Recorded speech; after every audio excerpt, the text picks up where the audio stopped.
Okay, it's happening.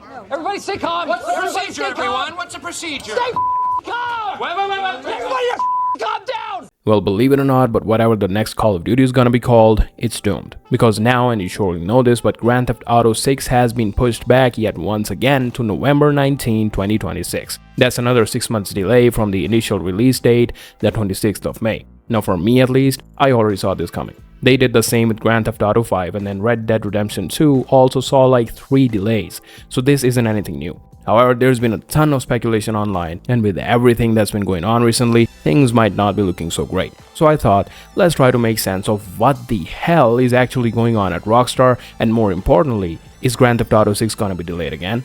Now, recently the company made the headlines, but not in a good way. Rockstar was accused of union busting after laying off around 34 staff members. They claimed that this small number of employees were dismissed for gross misconduct, and that they were found distributing and discussing confidential information in a public forum. But the Independent Workers Union of Great Britain, the IWGB, which represents many of the fired staff, says otherwise. According to them, those employees were taking part in trade union activity, and they deny all the misconduct allegations, saying that Rockstar Games just committed one of the most egregious and ruthless acts of union suppression in the history of gaming industry. Now, in case you didn't know, corporations aren't exactly fans of unions. However, the act of union suppression, or union busting as you may call it, is pretty much illegal. And if these allegations are proven true, Rockstar could be in trouble. Now, you might have already seen this post making rounds online by an anonymous Rockstar employee. The admin did confirm the person actually works there, but still a grain of salt is recommended. Now, I'm not gonna read the whole thing again, but here's what's important. Let me make this clear. I never saw any discussion or leaking of Rockstar projects in the union Discord. The only ever discussion was around unionization efforts and the working conditions at Rockstar. The Discord wasn't public, it was a private Discord group that only contained Rockstar employees and the IWGB union officials.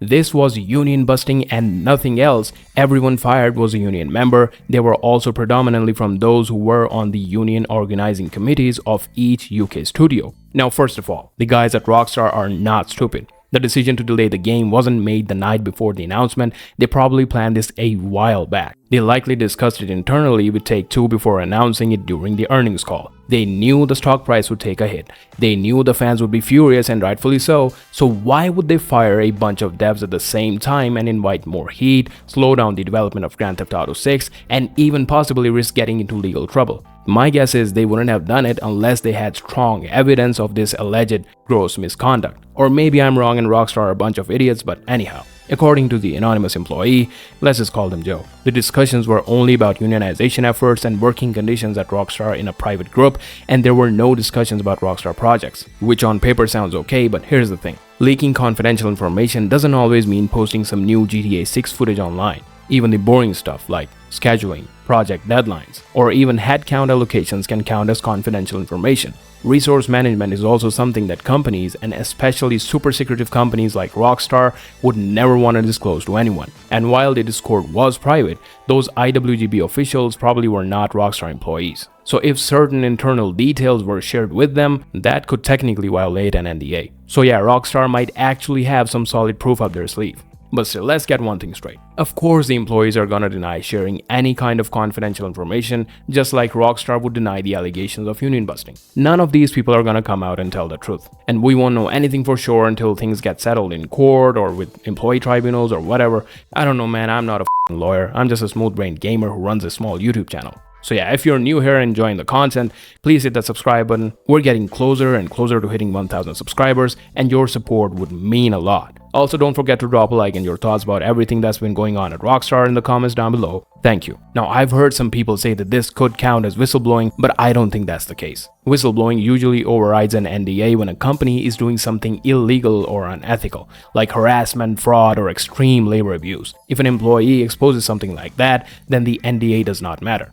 Now, the thing is that during the development of RDR2, there were reports of massive crunch, with some people said to be working 100-hour weeks for a while. But since then, Rockstar has been reportedly trying to improve the work culture. So I looked up their Glassdoor reviews to get a rough idea about it, and with around 700 reviews averaging 3.8 out of 5, the workplace doesn't seem all that dystopian. Most of the employees seem to be happy with the pay and the benefits. The average pay of a developer at Rockstar ranges anywhere between $80,000 a year to over $100,000 a year, along with some other perks and benefits. However, the most common complaints across the board were about crunch, overtime with low pay, management having the "you're replaceable and you should be grateful to be working here" attitude, and especially the contractors having complaints about the unrealistic demands of Rockstar and poor work-life balance, like they expecting you to give up on your social life and stuff like that. Now, of course, it's not good in any way, but it's not the horror stories you sometimes hear from the industry either. I mean, the crunch at Naughty Dog while developing The Last of Us 2 was so bad that some people even left the studio after the game dropped,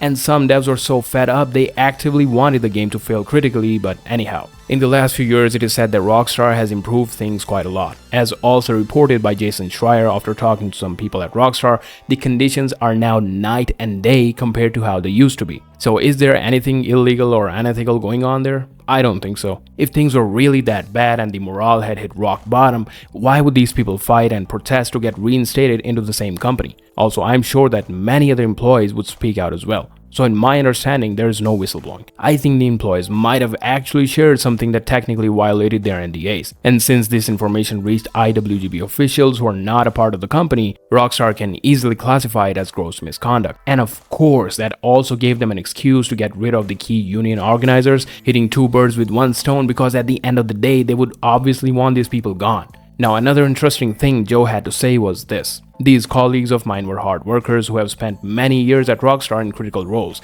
They are not easily replaced and will certainly affect us in making our project deadlines." So this kinda hints at another possible delay, but I believe that this person is overselling it. The thing is, Red Dead Redemption 2 is one of the biggest games ever made. It had reportedly around 1,600 to 3,000 people working on it. Grand Theft Auto 6 is an even bigger project, and I believe around the same number of people, if not more, are working on it as well. And at a crucial time like this, when the most anticipated game ever is already delayed twice, they would never let go of people if it really impacted the deadlines. So let's be real here. When like 2,000 people are working on a project, and I know this will sound harsh, but the fact is 30 to 40 people leaving does not really matter. I do feel sorry for the people who lost their jobs. I've experienced this myself and it really sucks. However, the companies do not care about you or your well-being or anything like that. They're not your family. If you make them money, that's all they care about. It sucks, I know, but that's just how it is. Now, I could be wrong, but I think this is pretty much the final release date and hopefully we're not gonna see another delay. Now, there have been a lot of theories online about why they might have delayed GTA 6 once again. But let's talk about the three main ones that keep popping up and why they don't make much sense. One theory says Rockstar delayed the game to wait until the $80 price tag becomes the standard price of AAA games, which kinda makes sense, but seeing how things have been going for even $70 games, I don't think that's gonna happen anytime soon. No matter how much gaming companies want it to happen, gamers are not exactly primed to drop 70 or 80 bucks on just any game right now. Although, to be fair, a lot of them will still do it for Grand Theft Auto 6. And that's exactly why this theory doesn't make sense, because GTA 6 could get away with an $80 price tag even if it dropped today. I really hope they don't price it that high, but still, they don't need to wait just for that. The second theory I've been hearing is that Rockstar is pushing the release closer to the next generation of consoles so they can drop an enhanced version of GTA 6 when the new hardware launches, which once again doesn't really make sense because even if the game dropped today, they would sure as hell still release the upgraded enhanced version on the newer generation of consoles. And if you don't remember, they literally did that with GTA 5 as well. Now finally, the theory number 3, and this one's even crazier. Some people think that Rockstar might delay Grand Theft Auto 6 all the way to late 2027 or even 2028 so it can be the launch title for the next generation of consoles like the PlayStation 6 or the next Xbox if it comes out. Now here's why this one doesn't make any sense. Take-Two and Rockstar would want to make as much sales as quickly as possible. Having Grand Theft Auto 6 as a launch title only adds more buying resistance because the next generation of consoles are not going to offer a greater leap, but they'll sure as hell cost around $1,000. That would not boost the sales for PS6 or the next Xbox, that would only tank the sales for GTA 6. And also, Rockstar is not stupid enough to ignore an entire generation of consoles with around 100 million players on it.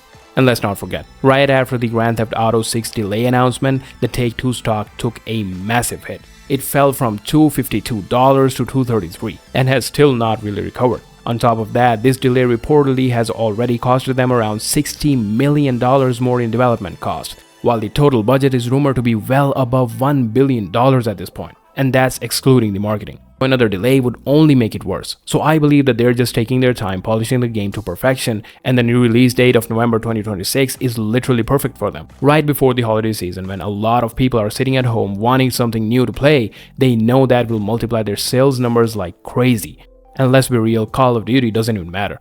Rockstar knows that this is the time of the year when a new Call of Duty usually comes out, but they couldn't care less. The thing is, this is Grand Theft Auto 6 we're talking about here. The next Call of Duty is surely f***ed, but anyways. For the time being, Strauss Zelnick, the CEO of Take-Two, seems calm and confident, but I'm pretty sure he'll freak out if there's even a hint of another delay. So yeah, in my opinion, the game's actually gonna come out on November 19, 2026 for real this time. Or maybe I'm wrong about everything and Rockstar are a bunch of idiots, GTA 6 ends up flopping, and NetEase swoops in to acquire Take-Two Interactive, who knows. Anyways, I'll leave it at that. Do let me know in the comments down below what do you make of all that's been going on at Rockstar Studios. Thanks for watching, don't forget to drop a like and subscribe if you enjoyed the video. Until next time, take care.